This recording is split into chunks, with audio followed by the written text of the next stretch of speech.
Atenção! Vai começar agora uma teleaula de tratamento térmico do curso profissionalizante. Este módulo tem um total de 10 aulas. Hoje você vai assistir a teleaula número 1. Bons estudos!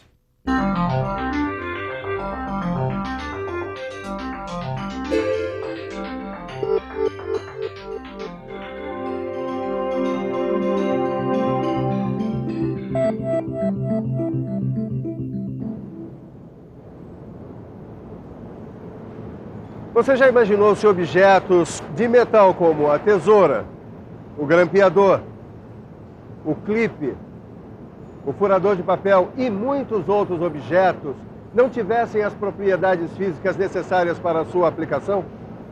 Você já imaginou se esses objetos se quebrassem na hora do vamos ver? Quer dizer, se uma broca como essa se desgastar rapidamente no momento de fazer o furo, então alguma coisa está errada, não é mesmo? Para que essa broca não se desgaste, nem os outros objetos se quebrem, eles precisam passar por um tratamento térmico no momento de sua fabricação. O quê? Você não sabia disso? Pois então não se preocupe. É exatamente isso que você vai aprender nesse novo módulo do Telecurso 2000 Profissionalizante que se inicia hoje.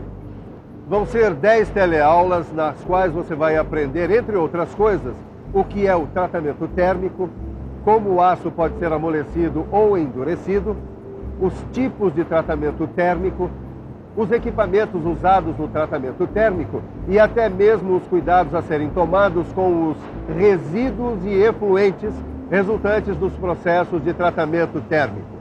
Para aprender tudo isso, você pode contar comigo. Neste módulo, eu vou trabalhar aqui nessa empresa de tratamento térmico como técnico em metalurgia. Na teleaula de hoje, você vai aprender em que consiste o tratamento térmico, vai ver que ele muda as propriedades mecânicas do metal sem modificar o seu estado físico e que essas mudanças dependem de 3 fatores. E vai ver também como os átomos se agrupam no aço. Todo mundo a postos? Então vamos em frente. Está começando o curso de tratamento térmico dos metais.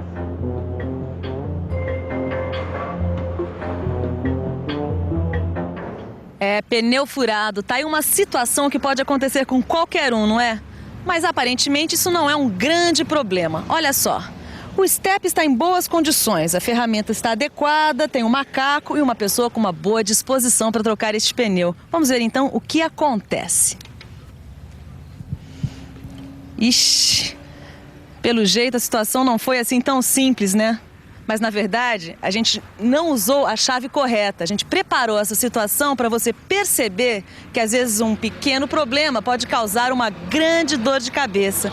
É só você usar um objeto de metal, no caso essa chave aqui, sem a resistência necessária. E essa história de metais resistentes e de boa qualidade é uma preocupação muito antiga na história da humanidade. Vamos conhecer agora a origem do tratamento térmico.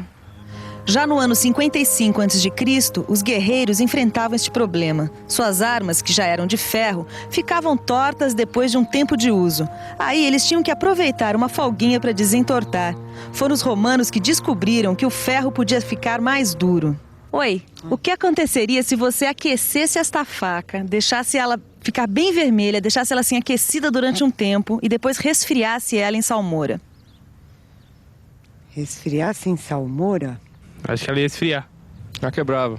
Ele voltaria ao estado normal, se uma temperatura normal, ele voltaria ao estado normal, né? Ficaria mais resistente. Na verdade, há muito tempo que os romanos descobriram que o ferro fica mais duro ao ser primeiro aquecido durante um tempo e depois resfriado em água e sal.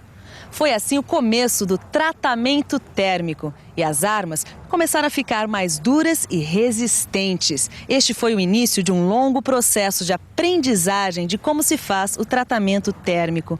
E afinal de contas, o que é esse tal de tratamento térmico? Fique por dentro.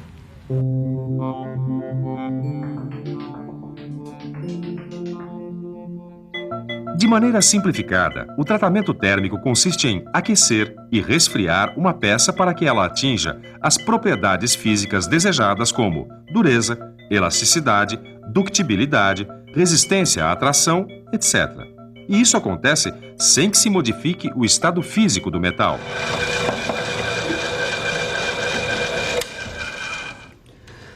Pera aí, Ananias. Deixa eu entender direitinho esse negócio de propriedades físicas. Ó, no caso dessa broca aí, por exemplo, é fácil entender a necessidade da dureza. Agora, elasticidade, resistência à tração, aí tá difícil. Você não podia me dar um exemplo prático disso, não? Claro que eu posso, Caio. Preste atenção. Dá uma olhada nessa mola espiral aqui, usada em sistema de suspensão de um veículo. Quando ela é comprimida, ela armazena energia. Ao se soltar, ela retorna rapidamente. Já sei. Essa mola então tem que ter elasticidade, dureza e resistência suficientes para aguentar os trancos, é isso? É isso aí. Olha, essas propriedades, elas são conseguidas graças ao tratamento térmico. Que tal a gente ver agora, passo a passo, o tratamento térmico? Opa, vamos lá, beleza. É hora de ver os procedimentos do tratamento térmico de uma peça de aço. Bom, o primeiro passo é ajustar a temperatura do forno de acordo com o tipo de material da peça que vai ser tratada. Aí, com a temperatura adequada, coloca-se a peça no forno. Essa peça fica no forno durante um tempo estabelecido, de maneira a adquirir as propriedades desejadas. Depois o forno é desligado e a peça é retirada com o auxílio da talha. Daí, a peça é colocada no chão, onde é deixada para resfriar em temperatura ambiente. Pronto, está feito o tratamento térmico. Tratamento que provoca mudanças das propriedades mecânicas. E essas mudanças dependem de 3 fatores. Temperatura de aquecimento. Velocidade de resfriamento. Composição química do material. Você viu? Todo profissional qualificado que trabalha com tratamento térmico sabe que as mudanças nas propriedades mecânicas dependem de 3 fatores: a temperatura de aquecimento, a velocidade de resfriamento e a composição química do material. São esses 3 fatores que vão determinar se o aço vai ser mais resistente, mais mole, mais elástico, etc. Isso significa que, antes do tratamento térmico, a gente tem que conhecer as características do aço, principalmente a sua estrutura cristalina. Bom, a gente sabe que numa siderúrgica com oxidação do ferro gusa, produz-se o aço em estado líquido. Muito bem, quando este aço começa a ser resfriado, ele passa do estado líquido para o estado sólido. E nessa passagem, os átomos que compõem esse aço vão se agrupando. Agora, vamos imaginar o que acontece neste momento. Os átomos começam a se agrupar em posições definidas e ordenadas, como se fossem figuras geométricas tridimensionais que se repetem. Esse conjunto de átomos que ocupam posições fixas e definidas formam uma estrutura que a gente chama de célula unitária. Mas as coisas não param por aí. Durante o processo de solidificação, as células unitárias vão se multiplicando, formando uma rede cristalina. Agora atenção, como as células unitárias são tridimensionais, quando se juntam, elas apresentam um contorno de agregado de cristais irregulares. Esses cristais, formados por milhares de células unitárias, são chamados de grãos. Agora chega de imaginar. A gente pode muito bem ver com os nossos próprios olhos como são esses grãos.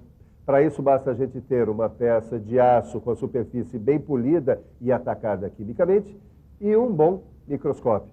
Dá só uma olhada. Essa peça é de um tipo de aço com baixo teor de carbono. Repare que ela tem regiões mais claras e regiões mais escuras, todas com contornos muito bem definidos. Cada área clara ou escura representa um grão. Agora, para guardar de vez. Os átomos que compõem o aço se agrupam formando uma estrutura geométrica tridimensional chamada de célula unitária. Milhares dessas células unitárias juntas formam os cristais irregulares que nós chamamos de grãos.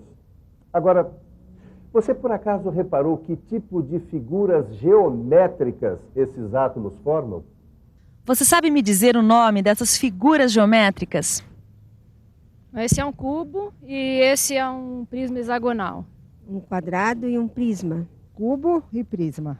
Esse é um cubo e esse é um prisma hexagonal, tá certo isso? Certo. Agora você pode me dizer o que essas formas geométricas têm a ver com a maneira que os átomos se organizam, por exemplo, numa ferramenta como esta aqui? Agora complicou, né? Não faço ideia. Não tenho a mínima ideia. Eu não sei. Eu não saberia lhe dizer. É claro que quem não é da área não precisa saber, mas se você é ou pretende ser um profissional da metalmecânica, você deve saber que essas figuras geométricas têm tudo a ver com a maneira que os átomos se organizam para formar uma peça de metal. Olha só, seja no cobre, no alumínio, no ferro, no chumbo ou em qualquer outro metal, os átomos se organizam na forma de uma figura geométrica regular. Cada metal tem uma forma geométrica específica. Pode acontecer de vários metais apresentarem a mesma forma. É aí que surgem o cubo e o prisma hexagonal. Essas são as figuras geométricas mais comuns que a gente encontra na estrutura dos metais.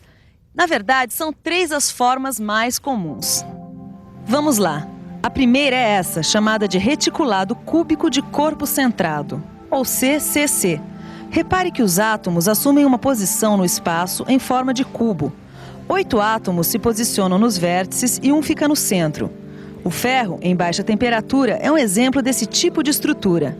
A segunda estrutura mais comum é o reticulado cúbico de face centrada, ou CFC.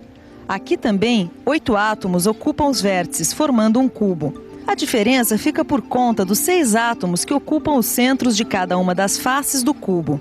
O ferro, em alta temperatura, adquire essa estrutura. Bom, por último, temos o reticulado hexagonal compacto, ou HC. Nesse caso, são 12 átomos posicionados nos vértices de um prisma de base hexagonal. E ainda 2 átomos nos centros das bases e mais 3 no interior do prisma. Pera aí, Ananias, vamos com calma. Deixa eu ver se eu guardei essas 3 estruturas mais comuns entre os metais. Reticulado cúbico de corpo centrado, CCC. Reticulado cúbico de face centrada, o CFC. E esse é o reticulado... Peraí. É só lembrar que a base é hexagonal. Reticulado hexagonal. Reticulado hexagonal compacto, ou HC. Peraí, Ananias. Eu não sei se eu vou conseguir guardar esses nomes aí, hein? Não precisa se afobar, isso aí não é nenhum bicho de 7 cabeças. E você também, não se preocupe, porque essas estruturas vão continuar aparecendo nas próximas teleaulas. Além disso, no seu livro de estudos está tudo muito bem explicadinho. É só estudar com atenção. Ananias, por via das dúvidas, que tal se a gente desse uma boa revisada em tudo que a gente aprendeu nessa teleaula de hoje, hein? Boa ideia, Caio. Enquanto você fica aí com a revisão, eu vou continuar no batente aqui, porque tenho que entregar essa encomenda ainda hoje. É isso aí. Me ajuda aqui, Caio. Então, vamos lá.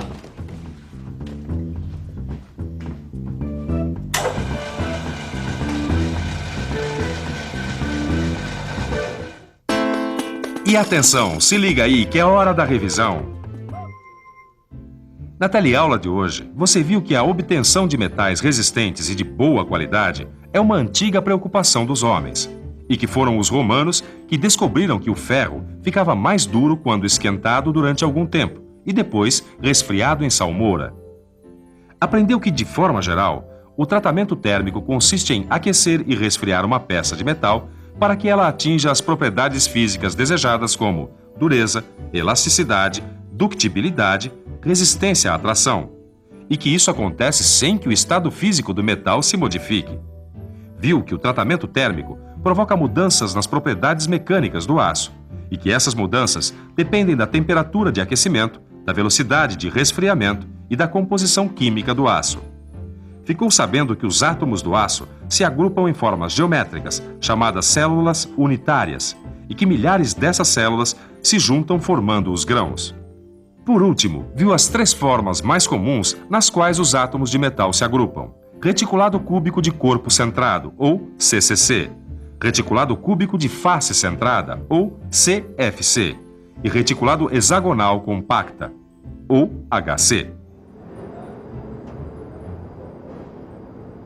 Já sei. Ficou fã do tratamento térmico, não é mesmo? E olha que isso é apenas o começo. Vem muita informação importante por aí. Na próxima teleaula, por exemplo, você vai conhecer melhor a estrutura do aço para entender o que acontece lá dentro dele quando é feito o tratamento térmico. Mas agora calma. Agora é hora de dar uma boa estudada no que a gente viu hoje. Eu espero você na nossa próxima teleaula com um montão de informações. Até!